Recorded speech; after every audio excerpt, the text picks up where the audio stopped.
خلافت کہتے کسے؟ خلافت نام ہے حکومت الہیہ کا. اللہ کی حکومت، انسان کی خلافت. انسانی حاکمیت کفر ہے.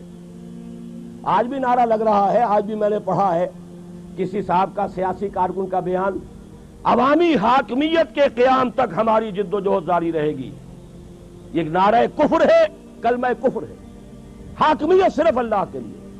سروری زیبا فقط اس ذات بے ہمتا کو ہے، حکمراں ہے ایک وہی، باقی بتان آزری. اچھا حاکم اللہ ہے تو انسان کے پاس کیا ہے؟ خلافت. خلیفہ کسے کہتے ہیں؟ جانشین، نائب. اور سادہ ترین بات سمجھ لیجئے، یہ چونکہ بہرحال قریب ترین مثال ہے، ہم انگریز کے غلام تھے. بادشاہ کون تھا؟ وہ تو جو بھی بادشاہ تخت انگلستان پر تھا یا جو ملکہ تھی وہی تھی نا. حاکم وہ تھی. وائس رائے ہوتا تھا یہاں. وائس رائے اس کا نمائندہ. جہاں حکم آ جائے گا اصل حاکم کی طرف سے سر تسلیم خم، جہاں نہیں ہے اپنی ثواب دید سے، مشورے سے، قریب لوکل جو بھی کنسلٹیشن ہے، جو ایکسپرٹس ہیں ان کے مشورے سے قدم اٹھا. یہ خلافت ہے.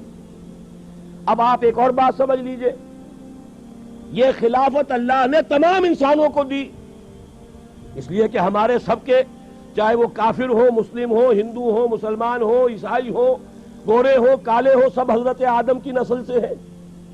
اور انی جاعلک یہ جو فرمایا اذ قال ربک للملائکۃ انی جاعل فی الارض خلیفہ، تو خلافت آدم کو دی. تو آدم کی ساری اولاد خلیفہ ہے. آپ کو بڑی عجیب بات معلوم ہوئی ہوگی، لیکن جو خلافت سے آگے بڑھ کر حاکم بننا چاہے وہ باغی ہے. سمجھ رہے بات؟ جو خلافت سے آگے بڑھ کر حاکم بننا چاہے گا وہ کون ہے؟ باغی ہے. لہذا جو تو مسلم ہے، مسلم کے معنی سر تسلیم خم کرنے والا، اللہ کی اطاعت قبول کرنے والا، مسلم خلافت کا حقدار ہے. غیر مسلم باغی ہے. وہ تو در حقیقت اللہ کے خلاف بغاوت کا علم لے کر کھڑا ہوا ہے. لہذا عملاً خلافت صرف مسلمان کی ہوگی، غیر مسلم کی نہیں ہوگی، اس لیے کہ اس نے خود بغاوت کی. اب اگر بادشاہ کے 2 بیٹے تھے، اورنگزیب کے اگر چند بیٹے تھے یا کسی اور کے کوئی بیٹے تھے، کسی نے بغاوت کر دی، اب ظاہر بات ہے وہ تو پھر بادشاہ کی عین زندگی کے اندر وہ تو محروم ہو گیا تمام اعزازات سے. اسی طریقے سے اگرچہ اصلاً یہ خلافت کل بنی آدم کو اللہ نے عطا فرمائی، لیکن جنہوں نے اس خلافت سے آگے بڑھ کر حاکمیت کا دعویٰ کیا، چاہے وہ فرد ہو چاہے قوم ہو، وہ حاکمیت کا مدعی جو بھی ہے وہ گویا کہ اللہ کا باغی ہے، وہ خلافت سے محروم. اب خلافت صرف مسلمانوں کی ہوگی. 2 باتیں سمجھ میں آ گئیں. اب تیسری ایڈ کیجئے. جب تک نبوت کا سلسلہ جاری تھا، شخصی طور پر نبی جو ہے وہ خلیفہ ہوتا تھا اللہ کا، وہ وائس رائے تھا. کیوں؟ اس کا ایک وائرلیس سسٹم سے جس کا نام وحی ہے، اصل حاکم کے ساتھ اس کا ایک تعلق قائم ہے. حاکم کا حکم پہنچ رہا ہے نبی کو، لہذا اللہ کے حکم کو نافذ کرنا کس کا کام ہوگا؟ جس کے پاس حکم پہنچا. لہذا خلافت پرسنل تھی کہ نبی ہی خلیفہ تھا. یہی وجہ ہے وہ آیت بھی یہاں پر لکھی ہوئی ہے، یا داؤد انا جعلناک خلیفۃ فی الارض. اے داؤد ہم نے تمہیں خلیفہ بنایا ہے زمین میں. خلیفتن یہ تنکیر ہے، ایک خلیفہ. گویا کہ جب تک نبوت جاری تھی نبی ہی خلیفہ تھا. نبی نمائندہ ہے اللہ کا، نبی کے پاس احکام آ رہے ہیں. ما آتاکم الرسول فخذوہ وما نہاکم عنہ فانتہوا. جو رسول تمہیں دے تھام لو مضبوطی سے، جس چیز سے روک دے رک جاؤ. ومن یطع الرسول فقد اطاع اللہ. تو اصل خلافت نبی کی تھی جیسے حضرت داؤد کی. بلکہ ایک حدیث بھی بڑی پیاری ہے، حضور نے فرمایا کانت بنو اسرائیل تسوسہم الانبیاء کلما ہلک نبی خلفہ نبی. بنو اسرائیل کی سیاست انبیاء کے ہاتھ میں تھی. جیسے ہی کسی نبی کا انتقال ہوتا تھا اس کا خلیفہ بھی نبی ہوتا تھا. تو گویا کہ نبوت چلی آ رہی ہے. حضرت داؤد کا انتقال ہوا، ان کے بیٹے تھے کہ نہیں حضرت سلیمان، وہ خلیفہ ہو گئے. تو کانت بنو اسرائیل تسوسہم الانبیاء کلما ہلک نبی خلفہ نبی. اب چوتھی بات سمجھیے، یہ ہے اصل میں خلافت کے فلسفیانہ اصول. ختم نبوت ہو گئی حضور پر آ کر. اب کسی کا کوئی وائرلیس کنیکشن نہیں ہے اللہ کے ساتھ, وہ تو کتاب اور سنت ہے. اب قرآن میں اللہ کی ہدایت, اللہ کا آخری ہدایت نامہ قرآن, نو انسان پیام آخری حامل او رحمت للعالمین, اور حضور کی سنت اب یہ ہے ہمیشہ کے لیے. لہذا اب خلافت جو ہے شخصی نہیں رہی, امت کی ہو گئی, مسلمانوں کی اجتماعی خلافت ہے. یہی وجہ ہے کہ پھر خلیفہ کو مسلمانوں نے منتخب کیا, مسلمانوں کی رائے سے ابو بکر خلیفہ بنے. جیسے آپ کو معلوم ہے کہ اگر انسانوں کی حاکمیت کا نظام ہے تو 10 کروڑ حاکم کیسے ہو جائیں گے؟ یہ 10 کروڑ ابھی جیسے کہ ذکر کر رہے تھے الیکشنز کا, یہ 10 کروڑ 400 کو منتخب کر لیں گے. گویا کہ انہوں نے اپنی حاکمیت 400 کو منتقل کر دی. یہ 400 وزیر اعظم کو منتخب کر لیں گے, گویا کہ انہوں نے اپنی حاکمیت وزیر اعظم کے حوالے کر دی.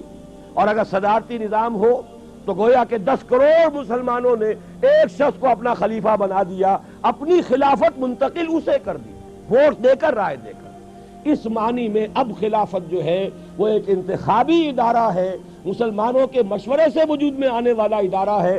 اس کے لیے میں آپ کو ایک بہت اہم واقعہ سنا دینا چاہتا ہوں حضرت عمر کی زندگی کے آخری دور کا. حضرت عمر رضی اللہ تعالیٰ عنہ آخری حج پر تھے اپنی زندگی کے. وہاں حضرت عبد الرحمن ابن عوف تشریف لائے, جو حاضر ہوئے. حضرت عمر کا رتبہ بلند ہے اس لیے میں نے لفظ بدل دیا, تشریف لائے کی بجائے حاضر ہوئے. انہوں نے کہا کہ امیر المومنین میں کچھ چہمے گوئیاں سن رہا ہوں, کچھ لوگ یہ کہہ رہے ہیں کہ جیسے ہی عمر کی آنکھ بند ہوگی ہم فوراً فلاں شخص کے ہاتھ پر بیعت کر لیں گے.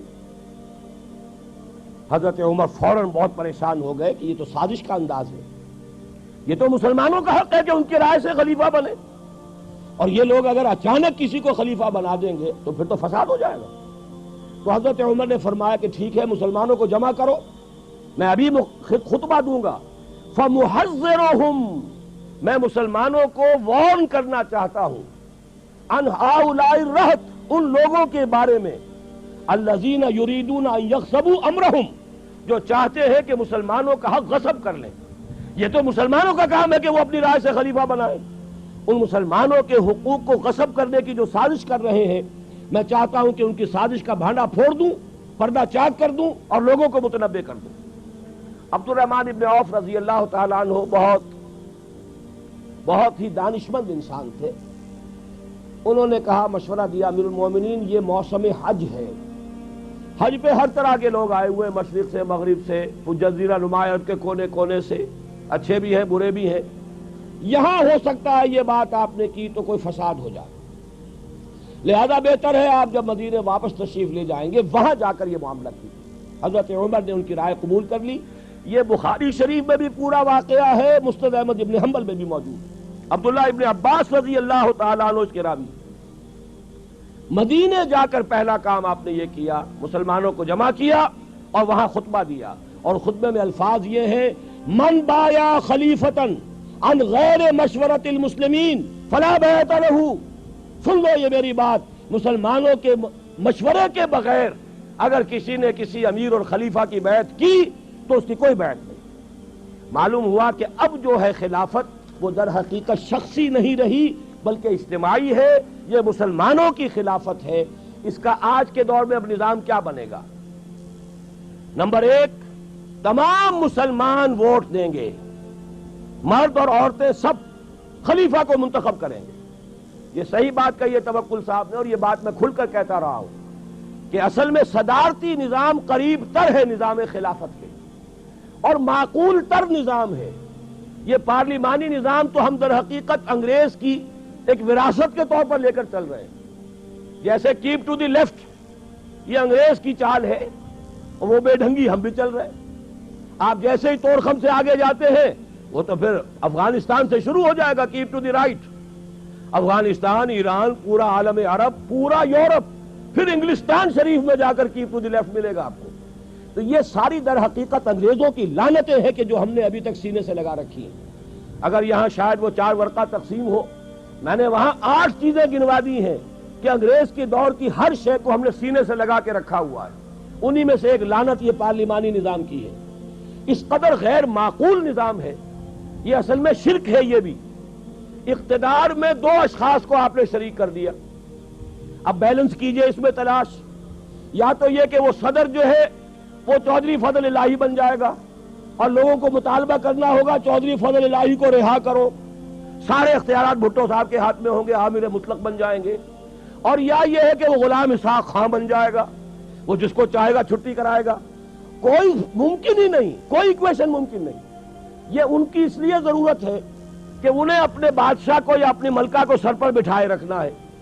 وہ بڑی روایت پسند قوم ہے، اور میں تو یہ کہا کرتا ہوں بکنگم پیلس ہو یا ونڈسر پیلس ہو، یہ ہیومن زوز ہیں.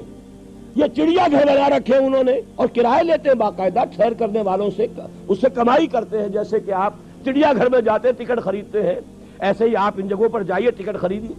لیکن انہوں نے اپنے ہاں وہ چڑیا گھر جو ہے قائم کر رکھے ہیں. ہمیں ضرورت کیا ہے؟ یہاں تو در حقیقت خلافت کے نظام سے قریب تر خلیفہ کا انتخاب ہو براہ راست ڈائریکٹ ووٹ سے. اگر ہماری آبادی 12 کروڑ ہے اور اس میں اگر 4-5 کروڑ ووٹر ہیں، ان کی رائے جو ہے، اور جب پورے ملک میں ایک شخص کے بارے میں رائے دی جائے گی تو واقعہ یہ ہے جو کہا جاتا ہے کہ ہمارے ہاں صدارتی نظام بھی کامیاب ہو گیا، ناکام ہو گیا. اس سے بڑا جھوٹ کوئی نہیں. صدارتی نظام یہ آیا کب ہے؟ یہاں تو آیا ہے یا تو وہ پوسٹ مارشل لا، وہ یا یہ کہ وہ انڈائریکٹ الیکشن کے ذریعے سے کیا تھا. تو صدارتی نظام حقیقت میں ہمارے ہاں نہیں آیا، اور واقعہ یہ ہے کہ صدارتی نظام قریب تر ہے.